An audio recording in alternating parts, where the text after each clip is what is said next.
Hi hello welcome to Bhuvika TV. నా పేరు doctor Motlal Nayak, senior consultant physiotherapist, Bhuvika physiotherapy clinic, Rayadurgam. ఈరోజు నేను లోయర్ బ్యాక్ పెయిన్ గురించి ఈ వీడియోలో చెప్పబోతున్నాను.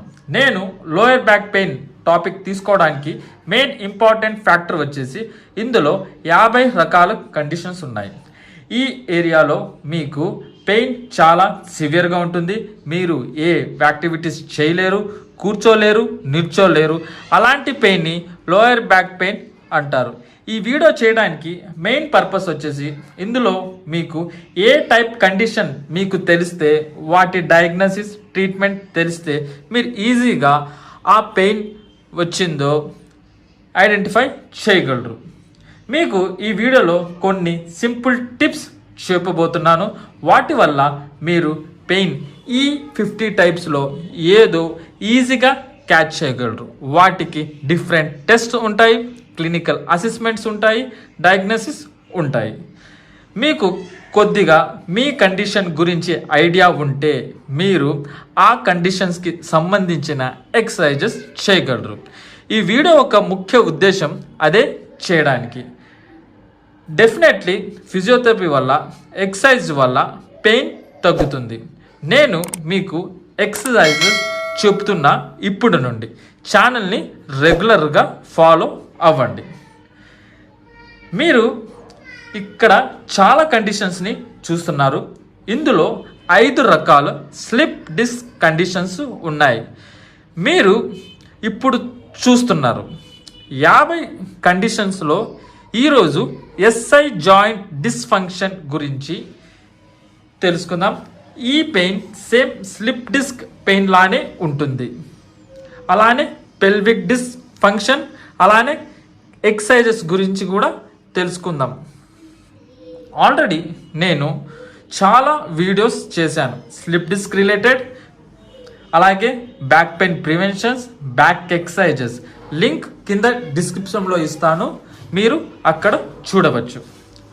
ఇప్పుడు ఎస్ఐ జాయింట్, ఇది వచ్చేసి సెంటర్ ఆఫ్ ఇలాయిక్ జాయింట్ అనమాట. సాక్రమ్ బోన్ మళ్ళీ ఇలియాక్ బోన్ రెండు కలిసే చోటునే ఎస్ఐ జాయింట్ అంటారు. ఎప్పుడైతే ఈ జాయింట్ ప్రాబ్లం ఉంది అంటారో దాన్నే ఎస్ఐ డిస్ఫంక్షన్ అంటారనమాట. మీరు ఇమేజ్ చూడండి. మీకు ఎప్పుడైనా బ్యాక్లో కార్నర్ సైడ్లో పెయిన్ వచ్చింది అంటే ఆ పెయిన్ ఎస్ఐ జాయింట్ పెయిన్ అయ్యే ఛాన్సెస్ ఎక్కువగా ఉంటుంది. కొన్నిసార్లు సయాటికా నర్వ్ పెయిన్ వల్ల కూడా పెయిన్ రావడం జరుగుతుంది. కొన్నిసార్లు మజిల్ టైట్ అయినప్పుడు కూడా నర్వ్ కంప్రెషన్ అవ్వడం వల్ల కూడా పెయిన్ రావడం జరుగుతుంది. ఇప్పుడు మనం వీటికి ఎటువంటి ఎక్సర్సైజ్ చేయాలో మనం తెలుసుకుందాం. ఎస్ఐ జాయింట్లో ఫస్ట్ ఎక్సర్సైజ్ అనమాట. మీకు పెయిన్ కానీ ఈ ఏరియాలో ఉంటే, సో ఈ 2 కాళ్ళు ఉన్నాయి కదా, సో ఈ 2 కాళ్ళను వచ్చేసి ఇలా ప్లేస్ చేసుకోవాలా. ప్లేస్ చేసుకున్న తర్వాత మీకు ఇటువైపు అంటే ఈ రీజన్లో కానీ మీకు పెయిన్ ఉంటే, సో ఈ కాలు ఉంది కదా, సో దీన్ని వచ్చేసి ఈ 2 చేతులతో ఇలా పట్టుకొని చెస్ట్ వైపుకి లాక్కోవాలన్నమాట. ఇట్లా చెస్ట్ వైపుకి లాక్కొని హోల్డ్ చేసుకోవాలా. ఎన్నిసార్లు? 10 to 15 seconds. 1 2 3 4 5 6 7 8 9 10 11 12 13 14 15. మళ్ళీ రిలాక్స్ అన్నమాట. మళ్ళీ తీసుకోవాలి. 1 2 3 4 5 6 7 8 9 10. మళ్ళీ రిలాక్స్. ఇలా మీరు 20 రిపిటేషన్స్ చేయాల్సి ఉంటుంది. ఎస్ఐ జాయింట్ బ్యాక్ పెయిన్ లో వచ్చేసి సెకండ్ ఎక్సర్సైజ్ అన్నమాట. Same as it is first exercise చేసినట్టే ఇది కూడా, ఏమంటే కొద్దిగా డిఫరెంట్. సో సేమ్ ఇప్పుడు ఫస్ట్ ఎక్సర్సైజ్ చేసినప్పుడు ఎలా ఉన్నామో అలానే అదే పొజిషన్లో ఉండాలా. సేమ్ మన ఈ లెగ్ ఇటుపక్క పెయిన్ ఉందంటే ఈ లెగ్ని సేమ్ ఇలానే చెస్ట్ వైపుకి తీసుకొని రావాలి అంతే. మీరు హోల్డ్ చేయడం, ప్రెస్ చేయడం అలాంటివి ఏమీ చేయకూడదు. సో ఈ చేయి ఉంది కదా, ఈ చేయిని ఇలా ప్లేస్ చేసుకొని సింపుల్ ఈ చేత్తో ఇట్లా కిందికి ప్రెస్ చేయాలా. ఈ మోకాలతో దీన్ని ముందుకి ప్రెస్ చేయాలంట, ప్రెషర్ చేయాల. సో ఇలా నేను దీన్ని ఇలా ప్రెస్ చేస్తాను, ఈ మోకాలతో ఇలా ప్రెస్ చేస్తాను. సో దీన్ని వచ్చేసి మీరు 5 seconds హోల్డ్ చేసుకోవాలి. 1 2 3 4 5 మళ్ళీ రిలీజ్. మళ్ళీ 1 2 3 4 5 మళ్ళీ రిలీజ్. 1 2 3 4 5 మళ్ళీ రిలీజ్. ఇలా మీరు 20 రిపిటేషన్స్ చేయాల్సి ఉంటుంది. థర్డ్ ఎక్సర్సైజ్ వచ్చేసి ఎస్ఐ జాయింట్ స్టెబిలైజేషన్ అన్నమాట. సో దానికి కావాల్సింది ఒక రెసిస్టెంట్ బ్యాండ్ ఉంటే సరిపోతుంది. ఇది మీరు అమెజాన్లో కూడా కొనుక్కోవచ్చు, చాలా సింపుల్. సో ఇట్లా కాళ్ళలో నుంచి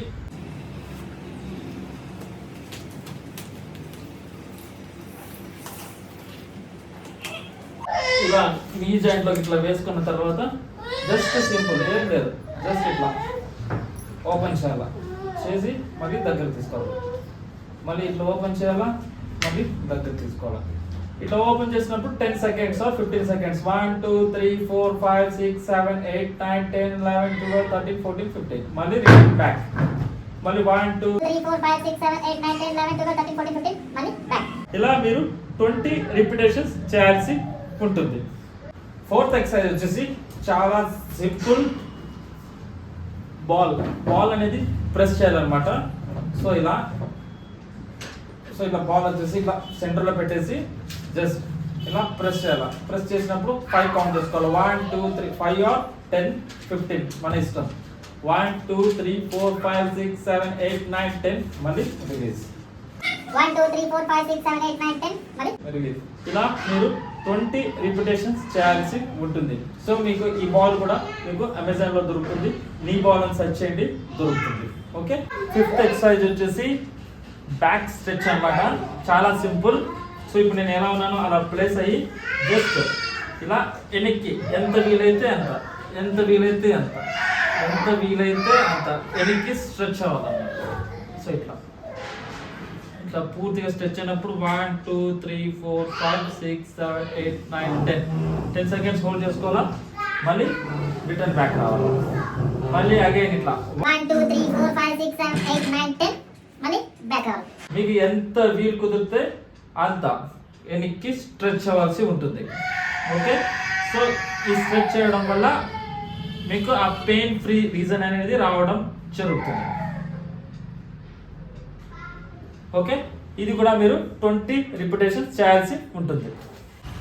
సిక్స్త్ ఎక్సర్సైజ్ వచ్చేసి చాలా సింపుల్. సో మీకు పెయిన్ ఉన్న లెగ్ వచ్చేసి ఇలా హైట్ ఇట్లా పెట్టేసేయండి. సో మన షోల్డర్ ఉంది కదా, ఈ షోల్డర్ రైట్ సైడ్ షోల్డర్ వచ్చేసి నీ దగ్గరికి వచ్చేంత వరకు మనం బెండ్ అవ్వాలన్నమాట. ఇలా బెండ్ అయిన తర్వాత 5 కౌంట్ చేసుకోండి. 1 2 3 4 5 అగైన్, మళ్ళీ బ్యాక్, మళ్ళీ 1 2 3 4 5 మళ్ళీ బ్యాక్. ఇలా మీరు 20 రిపిటేషన్స్ చేయాల్సి ఉంటుంది. సో ఇప్పుడు నేను చెప్పిన ఈ ఎక్సర్సైజెస్ అన్ని మీరు చేస్తే మీకు 100% మీకు రిజల్ట్ అనేది రావడం జరుగుతుంది. చూసారు కదా ఎక్సర్సైజెస్ అన్ని. సో ఈ ఎక్సర్సైజ్ వచ్చేసి మీరు 3 to 6 months కంపల్సరీగా చేయాల్సి ఉంటుంది. సో ఈ ఎక్సర్సైజెస్ చేయడం వల్ల మీకు పెయిన్ అనేది తగ్గడం జరుగుతుంది. అలాగే మజిల్ వీక్నెస్ కూడా స్ట్రెంగ్త్ రావడం జరుగుతుంది అన్నమాట. సో మీరు ఏదైనా కండిషన్తో బాధపడుతుంటే మీరు కింద కామెంట్ బాక్స్లో కామెంట్ చేయండి. నేను తప్పకుండా దాని మీద నేను వీడియో అనేది చేయడం జరుగుతుంది. అలాగే మీకు ఎటువంటి డౌట్స్ ఉన్నా మీరు కింద కామెంట్ బాక్స్లో కామెంట్ చేయండి. దాని మీద నేను సపరేట్గా ఒక వీడియో అనేది చేయడం జరుగుతుంది. నేను చేసిన ఈ వీడియో కానీ మీకు నచ్చితే ప్లీజ్ లైక్ చేయండి, షేర్ చేయండి, సబ్స్క్రైబ్ చేసుకోండి.